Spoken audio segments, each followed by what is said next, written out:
بسم اللہ الرحمن الرحیم والصلاۃ والسلام علی سید الانبیاء والمرسلین وعلی آلہ وصحابہ وآل بیت اجمعین۔ سامعین وقار، ابھی مجھے کچھ دوستوں نے بذریعہ واٹس ایپ ایک FIR کی کاپی اور ایک افتاح کی کاپی بھیجی ہے۔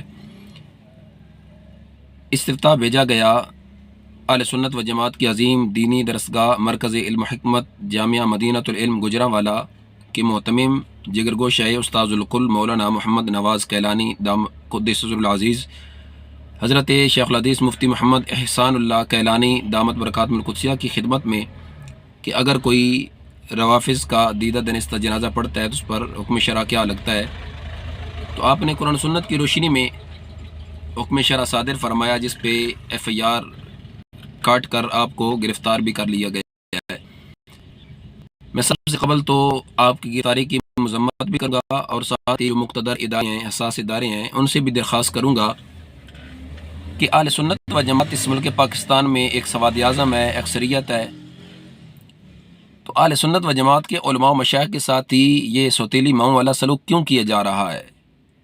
آخر وجہ کیا ہے؟ سبب کیا ہے؟ کیا ہمیں اپنے عقائد و نظریات قرآن سنت کی روشنی میں بیان کرنے کی بھی اجازت نہیں ہے؟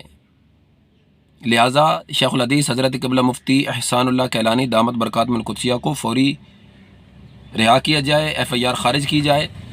اس سے قبل سیدی کنز العلماء دامت برکاتہ القدسیہ کروڑوں اہل سنت و جماعت کی آنکھوں کی ٹھنڈک، ماتھے کے جھومر، عقائد و نظریات کے محافظ سیدی کنز العلماء دامت برکاتہ القدسیہ کو یوں ہی بلا وجہ بے بنیاد ایک FIR کی بنیاد پر گرفتار کیا گیا اور انہیں کتنے ماہ تک قید و بند کی صحبتیں برداشت کرنا پڑی۔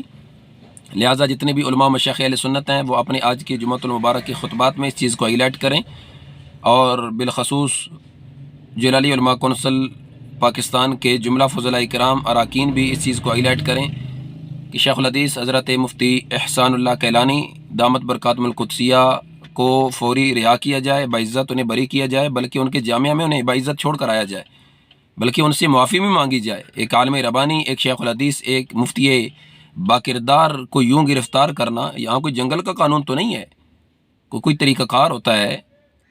ہم اس ملک پاکستان میں ایک اکثریت یہ ہمارا ہے، ہم اس کے بانی ہمارے علاقہ شمار ہوتا ہے اور ہم اس کے باسی ہیں، اس کے امن و سلامتی کے نظام میں ہم نے عملی طور پہ پریکٹیکلی اس ملک پاکستان کی سلامتی کی قربانیاں پیش کی ہیں۔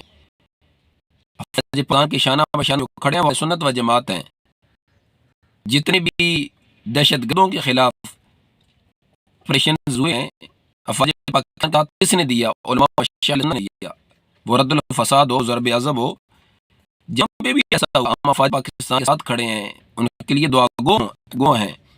لہٰذا شیخ الحدیث مفتی محمد احسان اللہ کیلانی دامت برکاتہ القدسیہ کو فوری رہا کیا جائے، اور اس طرح علماء اہل سنت کے ساتھ، مشائخ سنت کے ساتھ ہرگز بھی ایسا سلوک نہ کیا جائے۔ اللہ ہمارے اس پیارے ملک پاکستان کو تا صبح قیامت شاد و آباد فرمائے۔ اللہ تعالیٰ جتنے بھی شر پسند عناصر ہیں، اس کے امن کو خراب کرنا چاہتے ہیں، اللہ انہیں ہدایت نصیب فرمائے۔ وما توفیقی الا باللہ۔